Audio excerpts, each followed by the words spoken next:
pleasant day, ladies and gentlemen. I am Kathleen May Wallamera, currently teaching Filipino subject in junior and senior high school of Nupsan National High School under the Department of Education, Division of Puerto Princesa, and living in Barangay Santa Monica, Puerto Princesa City, Palawan. This presentation is in partial fulfillment of my requirements in English 300-301, Advanced English for academic purposes. One of the language skill requirements of this course is the development of oral communication skills through oral presentation, and that is why I am doing this recorded video of my oral presentation. Before I start my literature review, I want to briefly elaborate my thesis statement and why I choose this among other topics.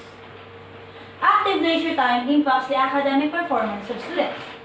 As what you have heard, my topic focuses on knowing if active leisure time has something to do with the academic performance of students.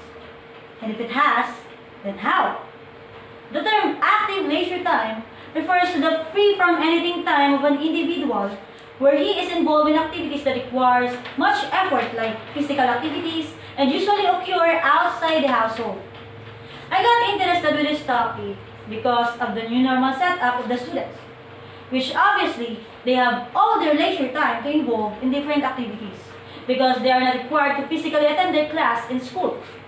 I am very much eager to know and understand how it will affect their performance in academics.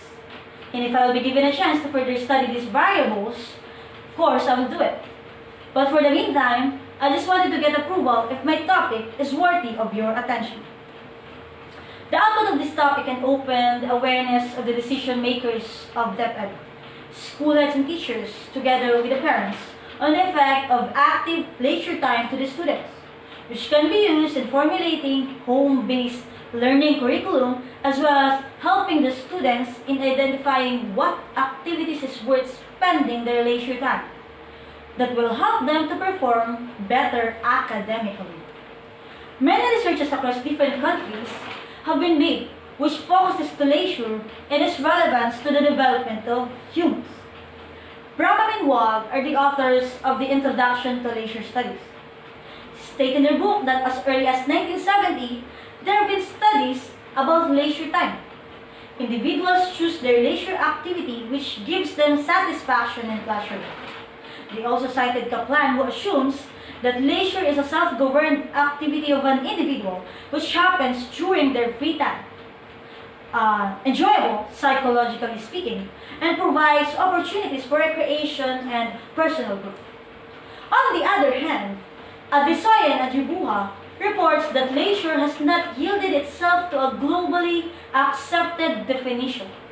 They also cited the Declaration of Human Rights of the UN, recognizing the right of every individual to rest, to leisure, and ensuring that every child must be given full opportunity to play. In India, a study was conducted to enumerate the different factors that affect or influence the academic performance of students. And one of these factors is the psychological and health factor. Kapoor highlighted that positive outcomes in school require students to be healthy, physically and psychologically. Supporting the belief of Shaw, Polotskaya, and Jankowska, which claims that poor health is related in failure in school.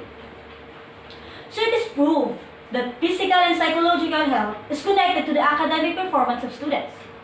So how will the students maintain their physical and psychological health? Of course, through engaging to several activities. Several studies focus on extracurricular activity as leisure and academic performance. In UK, Lumley, Ward, Roberts, and Mann suggest that how students manage their time may influence their learning. And that is where we can connect active leisure time. As Jimenez believes that engaging to leisure activities builds social relations and provide opportunities to learn new knowledge and skills. A lot of studies focus on sports as leisure time activity and academic performance. In Poland, Janser and LeBlanc, as cited by Anik, Rugoljic, and Svegar, reports that involving into a greater physical activity like sports lead to greater benefits, not only in health, but also in academics.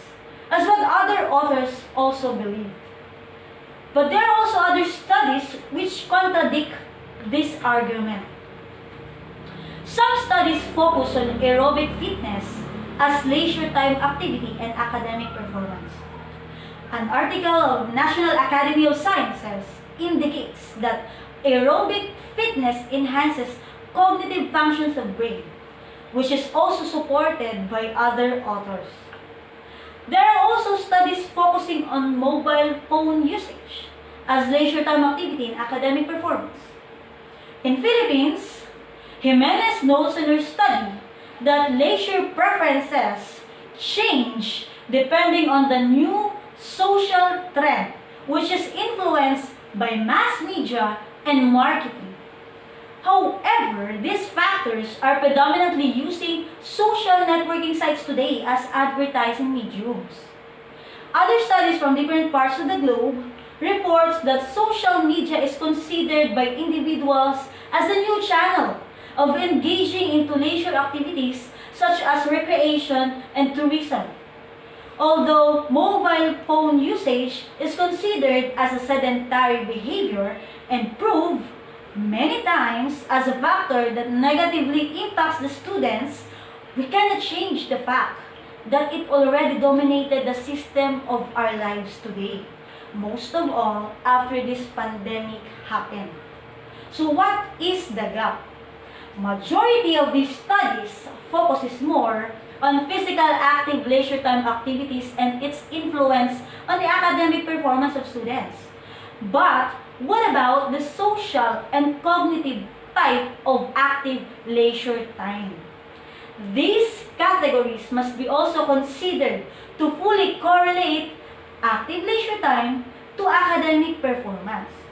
Maybe the inconsistency between the results of the recent studies is because these two is being set aside.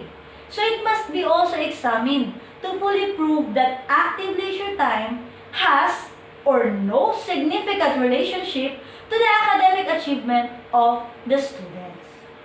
On the other side, social media must be also considered as a bridge in filling this gap because it can already affect the leisure preference of the students today. So for me to fully prove these statements regarding with my study about active leisure time impacts the academic performance of students, if ever I got my approval, I believe that I must conduct this to the entire population of senior high school students of Palawan National School under the Division of Puerto Princesa, since they have the characteristics of my target respondents. So before I end my presentation, I would like to share a powerful quotation. Free time is a terrible thing to waste. So I waste it on some nonsense task rather than spending it into a more meaningful and beneficial activity for the betterment of your life. So that's it. Thank you for listening, and your suggestions and recommendations are very much welcome.